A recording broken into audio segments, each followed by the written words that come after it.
1945년 8월 15일 도쿄는 잿더미였습니다. 미군의 공습으로 도시의 대부분이 불타버렸고 사람들은 굶주림과 절망 속에서 살아가고 있었습니다. 불에 탄 건물의 잔해, 무너진 다리, 그리고 갈 곳을 잃은 수십만 명의 사람들이 이 패전국의 수도를 가득 메우고 있었습니다. 그러나 19년 후인 1964년 10월 10일 같은 도쿄의 하늘에는 올림픽 깃발이 펄럭이고 있었고 전 세계 93개국에서 5천 명이 넘는 선수들이 모여들었습니다. 국립경기장에는 7만 5천 명의 관중이 자리를 가득 메웠으며 일본 전역, 아니 전 세계가 하나의 도시를 주목하고 있었습니다. 어떻게 이 기적이 일어난 걸까요? 패전 후 겨우 19년 만에 일본은 어떻게 폐허에서 일어나 세계 최대의 스포츠 축제를 개최할 수 있었을까요? 그리고 그 과정에서 얼마나 많은 사람들이 눈물과 땀을 흘렸을까요? 1959년 5월 26일 서독민헨에서 열린 IOC 총회에서 역사적인 발표가 있었습니다. 1964년 하계 올림픽 개최지는 도쿄. 일본 대표단은 환호했고 도쿄에서는 새벽임에도 불구하고 수많은 사람들이 거리로 쏟아져 나와 만세를 불렀습니다. 하지만 세계는 의심의 눈초리를 보냈습니다. 패전국 일본이 과연 올림픽을 치를 수 있을까? 서양 언론들은 냉소적이었습니다. 도쿄는 아직 전쟁의 상처에서 회복하지 못했다. 인프라가 부족하다. 5년 안에 준비하는 것은 불가능하다는 기사들이 쏟아졌습니다. 하지만 일본인들은 다르게 생각했습니다. 이것은 단순한 스포츠 대회가 아니라 세계에 일본의 부활을 보여줄 마지막 기회였습니다. 온 국민이 하나가 되었습니다. 건설 노동자, 기술자, 공무원, 학생, 주부까지 모두가 일본을 세계에 보여주자는 하나의 목표를 향해 움직이기 시작했습니다. 그리고 그들 앞에는 불과 5년이라는 짧은 시간이 놓여 있었습니다. 일부 불가능의 도전. 1959년 당시 도쿄는 여전히 개발도상국의 수도였습니다.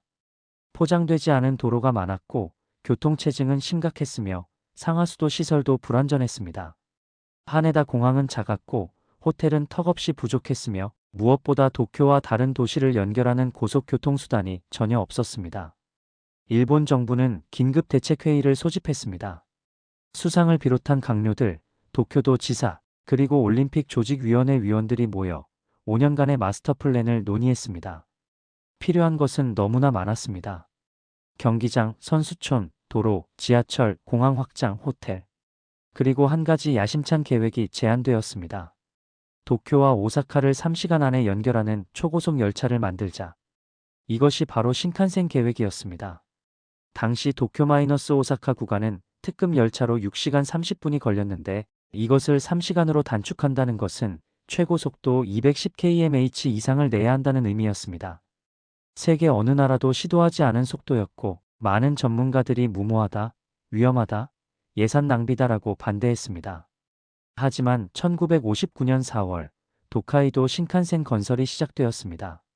총 515.4km의 구간에 새로운 선로를 깔아야 했고 수십 개의 터널을 뚫고 수백 개의 다리를 놓아야 했습니다.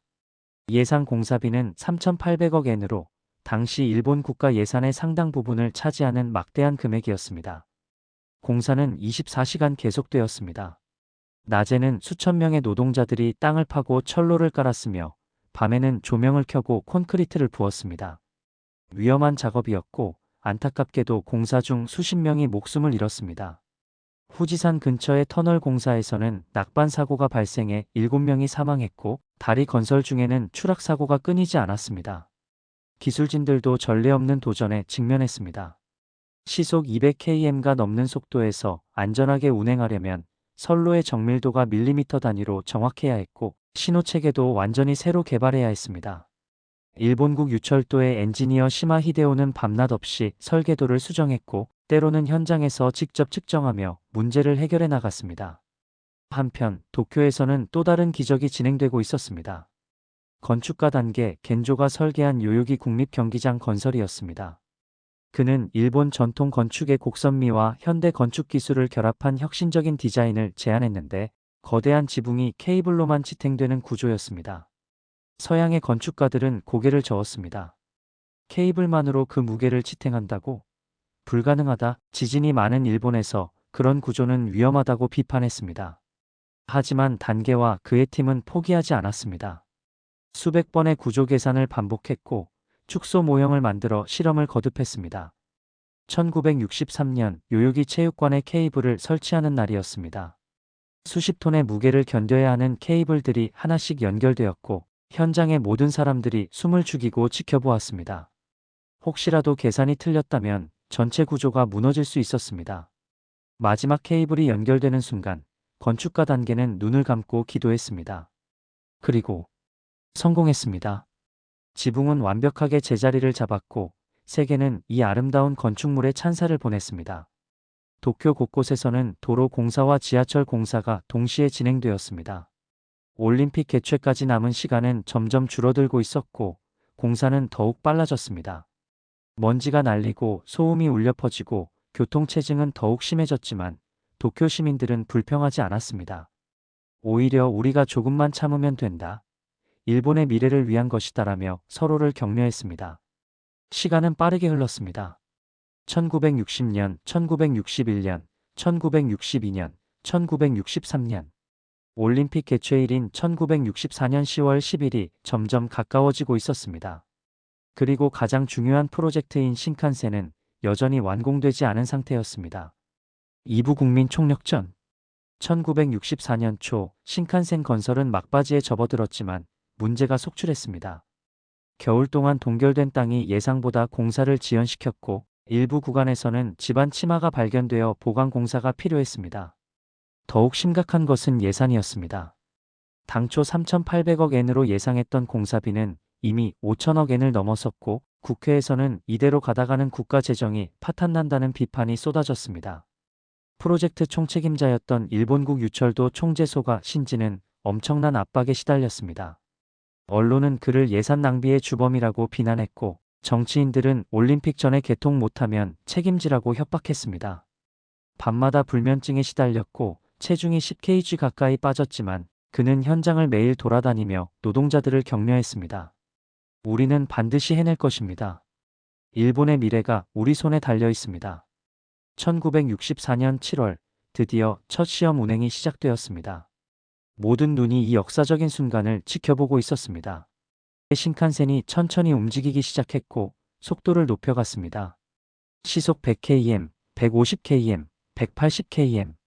그런데 시속 200km를 넘어서자 이상한 진동이 발생했습니다. 객차가 흔들리고 불쾌한 소음이 울렸습니다. 급히 속도를 줄이고 정차했지만 기술진들은 절망했습니다. 개통까지 불과 3개월밖에 남지 않은 상황에서 근본적인 설계 결함이 발견된 것이었습니다. 그날 밤부터 엔지니어들의 불침번이 시작되었습니다. 문제의 원인을 찾기 위해 수백 개의 센서를 부착했고 수천 번의 측정을 반복했습니다. 마침내 원인이 밝혀졌습니다. 고속 주행 시 공기 저항으로 인한 공명 현상이었고 객차 연결 부분의 설계를 수정하면 해결할 수 있었습니다. 하지만 이미 제작된 모든 차량을 수정하려면 최소 2개월이 필요했습니다. 소가 총재는 결단을 내렸습니다. 전국의 모든 기술자를 동원하라. 일본 전역에서 철도 관련 기술자 수천 명이 도쿄로 모였고 24시간 3교대로 차량 수정 작업에 투입되었습니다. 공장은 불야성을 이루었고 용접 소리와 기계 돌아가는 소리가 밤낮 없이 울려 퍼졌습니다. 노동자들의 가족들도 도시락을 들고 공장을 찾아와 남편과 아버지를 격려했습니다. 기적적으로 9월 말 모든 차량의 수정이 완료되었습니다. 재시험 운행 결과 진동과 소음은 완벽하게 해결되었고 시속 210km의 안정적인 주행이 가능해졌습니다. 개통일은 올림픽 개회식 9일 전인 10월 1일로 정해졌습니다. 1964년 10월 1일 오전 6시 도쿄역에서 역사적인 순간이 펼쳐졌습니다. 하얀 유선형의 신칸센 히카리 1호가 플랫폼에서 출발을 기다리고 있었고 수천 명의 시민들이 역사 안팎을 가득 메웠습니다. 오전 6시 정각 출발 신호와 함께 열차가 천천히 움직이기 시작했고 사람들은 환호하며 손을 흔들었습니다. 3시간 10분 후 히카리 1호는 정확히 오사카역에 도착했습니다. 일본은 세계 최초의 고속철도 시대를 열었습니다. 외국 기자들이 신칸센에 탑승했을 때 그들은 자신의 눈을 의심했습니다. 시속 200km가 넘는 속도인데도 차내는 조용했고 흔들림도 거의 없었으며 물컵의 물이 흔들리지 않았습니다. 영국 타임스의 기자는 이렇게 썼습니다. 19년 전 폐허였던 나라가 이제 미래를 달리고 있다. 일본은 세계의 기술 강국임을 증명했다. 한편 올림픽을 위한 또 다른 준비도 한창이었습니다. 도쿄 시민 10만 명 이상이 자원봉사자로 신청했고 그들은 외국 손님을 맞이하기 위한 교육을 받았습니다. 영어 회화 강좌가 곳곳에서 열렸고 50대, 60대의 중년들도 열심히 영어를 공부했습니다. Welcome to Tokyo, May I help you? 같은 간단한 문장을 수없이 반복해서 연습했습니다. 도쿄 거리 곳곳에서는 자발적인 청소 운동이 벌어졌습니다. 주말이면 동네 주민들이 모여 거리를 쓸고 쓰레기를 줍고 꽃을 심었습니다. 세계의 깨끗한 도쿄를 보여주자는 것이 모두의 목표였습니다. 어떤 상점 주인은 가게 앞 보도를 매일 3번씩 닦았고 택시 기사들은 차량을 반짝반짝 닦아서 외국인 손님을 기다렸습니다. 올림픽을 계기로 일본에서는 텔레비전 보급이 폭발적으로 증가했습니다. 1960년 흑백 TV 보급률이 44%였던 것이 1964년에는 90%를 넘어섰습니다. 사람들은 올림픽을 TV로 보기 위해 저축한 돈을 털어 텔레비전을 샀고 TV가 없는 집은 이웃집에 모여 함께 시청했습니다. 가전제품 상점 앞에는 TV를 사려는 사람들의 긴 줄이 늘어섰습니다. 선수촌도 완공을 앞두고 있었습니다. 요요기 공원 근처에 세워진 선수촌은 당시로서는 최첨단 시설이었습니다. 각 방에는 냉난방 시설이 갖춰져 있었고 식당에서는 각국의 음식을 제공했으며 의료시설과 레크리에이션 시설도 완비되어 있었습니다. 일본은 세계 선수들을 최고의 환대로 맞이하고 싶었습니다. 10월 10일이 다가오면서 일본 전역이 들떠 있었습니다. 회사에서는 올림픽 개회식 날 조기 퇴근을 허용했고 학교는 수업을 일찍 마쳤습니다. 저녁이면 온 가족이 TV 앞에 모여 앉아 올림픽 소식을 들었고 아이들은 얼마나 멋질까 하며 눈을 반짝였습니다. 일본은 준비되었습니다. 이제 세계에 보여줄 시간이었습니다. 3부 개회식과 감동. 1964년 10월 10일 아침 도쿄의 하늘은 놀랍도록 맑았습니다. 구름 한 점 없는 완벽한 청천이었고 따뜻한 햇살이 도시를 비추고 있었습니다. 사실 이날은 기상청이 수십 년간의 데이터를 분석해서 선택한 날이었습니다. 통계적으로 1년 중 가장 맑을 확률이 높은 날이 10월 10일이었고 예측은 정확히 맞아떨어졌습니다. 사람들은 천황폐하의 날씨라며 감탄했습니다. 오전부터 국립경기장 주변으로 인파가 몰려들기 시작했습니다. 입장권을 가진 7만 5천 명뿐만 아니라 티켓 없이 그저 분위기를 느끼고 싶어서 온 수만 명의 시민들이 경기장 주변을 가득 메웠습니다. 경찰은 교통 통제에 나섰고 자원봉사자들은 외국인 관광객들을 안내했습니다. 도쿄 전체가 축제 분위기였습니다. 오후 2시 개회식이 시작되었습니다. 각국 선수단이 입장하기 시작했고 매 팀마다 7만 5천 관중의 박수와 환호가 터져나왔습니다. 그리스를 시작으로 93개국 선수단이 차례로 입장했고 일본 선수단이 마지막으로 등장했을 때는 경기장이 흔들릴 정도의 함성이 울려 퍼졌습니다. 쇼와 천황 히로히토가 개회를 선언했습니다. 제18회 근대 올림픽 경기대회의 개최를 선언합니다. 짧지만 장엄한 선언이었고 그 순간 수천 마리의 비둘기가 하늘로 날아올랐습니다. 평화의 상징이었고 전쟁의 아픔을 딛고 일어선 일본의 새로운 시작을 알리는 신호였습니다. 그리고 이날의 하이라이트, 성화 점화 순간이 다가왔습니다.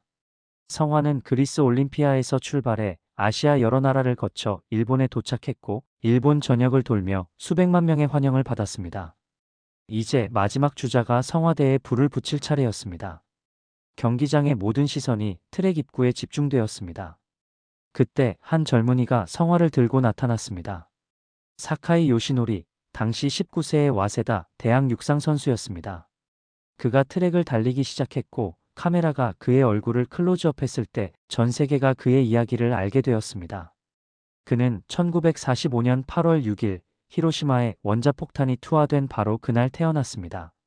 사카이는 트랙을 한 바퀴 돌고 성화대로 향하는 계단을 뛰어 올라가기 시작했습니다. 163개의 계단을 하나하나 오를 때마다 그의 숨소리가 마이크를 통해 경기장에 울려 퍼졌습니다. 7만 5천 관중은 숨을 죽이고 지켜보았고 TV 앞에 수억 명도 같은 마음이었습니다. 전쟁의 참혹함 속에서 태어난 청년이 평화의 불을 밝히는 순간이었습니다. 마침내 사카이가 성화대 앞에 섰습니다. 그는 잠시 숨을 고르고 성화를 들어올렸습니다. 불길이 성화대로 옮겨 붙었고 거대한 불꽃이 하늘 높이 타오르기 시작했습니다.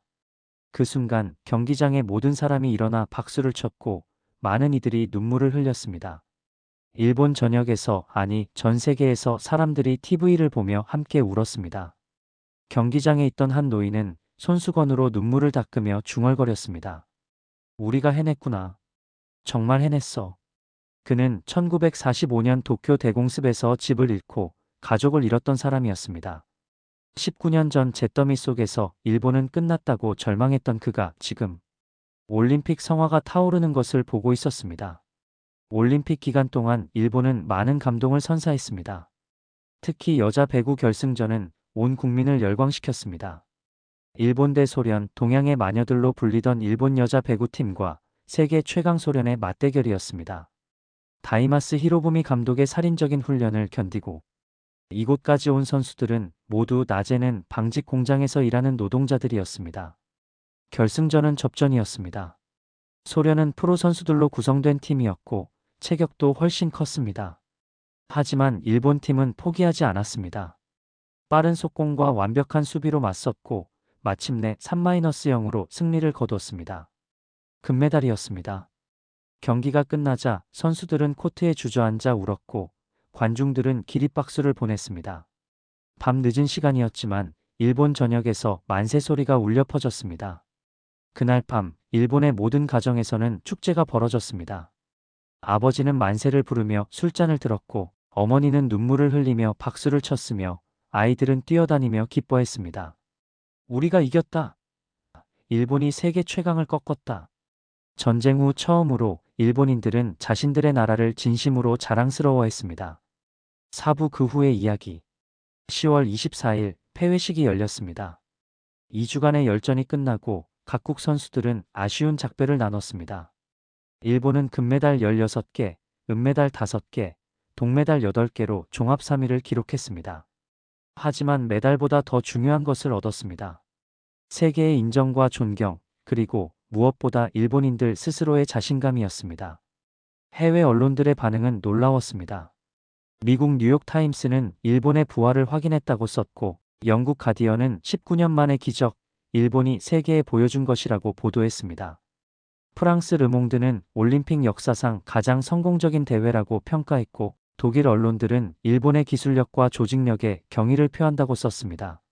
올림픽이 끝난 후 도쿄는 완전히 다른 도시가 되어 있었습니다.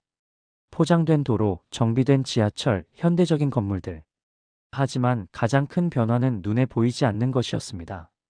시민들의 마음가짐이 바뀌었고 우리도 할 수 있다는 자신감이 생겼으며 미래에 대한 희망이 싹텄습니다. 1964년 올림픽은 일본 경제의 전환점이 되었습니다. 올림픽을 계기로 건설, 관광, 제조업이 급성장했고 1960년대 후반부터 일본은 경제 기적이라 불리는 고도 성장기에 접어들었습니다. 1968년에는 서독을 제치고 세계 2위의 경제대국이 되었고 메이드 인 저펜은 고품질의 상징이 되었습니다. 도쿄올림픽을 위해 만들어진 신칸센은 60년이 지난 지금도 여전히 운행 중입니다. 그리고 놀랍게도 개통 이후 단 한 건의 승객 사망 사고도 발생하지 않았습니다. 매년 4억 명 이상이 이용하는데도 완벽한 안전 기록을 유지하고 있는 것입니다. 이것이 바로 일본 기술력의 상징이 되었습니다. 단계 겐조가 설계한 요요기 국립경기장도 여전히 현역입니다. 60년이 지났지만 그 아름다움은 색바래지 않았고 지금도 각종 스포츠 행사와 콘서트가 열리고 있습니다. 2020년 도쿄올림픽 때도 사용되었고 세계 건축사의 길이 남을 걸작으로 평가받고 있습니다. 지금 80대, 90대가 된 그 시절의 청년들은 1964년을 어떻게 기억할까요? 한 89세 노인은 이렇게 말합니다. 나는 당시 25살이었고 건설 현장에서 일했습니다. 힘들었지만 자랑스러웠어요. 우리가 일본을 다시 세운다는 생각에 가슴이 벅찼습니다. 지금 생각해도 내 인생 최고의 순간이었습니다. 또 다른 노인은 눈물을 글썽이며 말합니다. 사카이 군이 성화대에 불을 붙이는 순간을 TV로 봤습니다. 저도 히로시마 출신이거든요.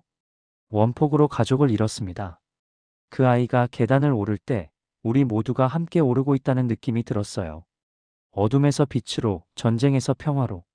1964년 도쿄 올림픽은 단순한 스포츠 대회가 아니었습니다. 그것은 폐허에서 일어선 한 나라의 증명이었고, 절망을 희망으로 바꾼 국민들의 승리였으며, 불가능을 가능으로 만든 기적의 기록이었습니다. 19년이라는 시간 동안 일본인들은 땀과 눈물로 새로운 나라를 건설했고, 그 결과를 전 세계에 당당히 보여주었습니다.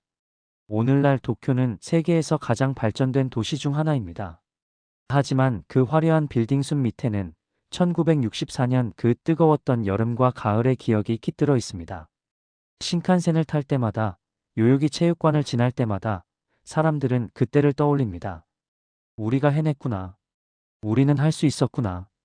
1964년 도쿄 올림픽, 그것은 일본인들에게 영원히 잊지 못할 자랑스러운 기억으로 남아 있습니다. 좋아요와 구독 부탁드립니다.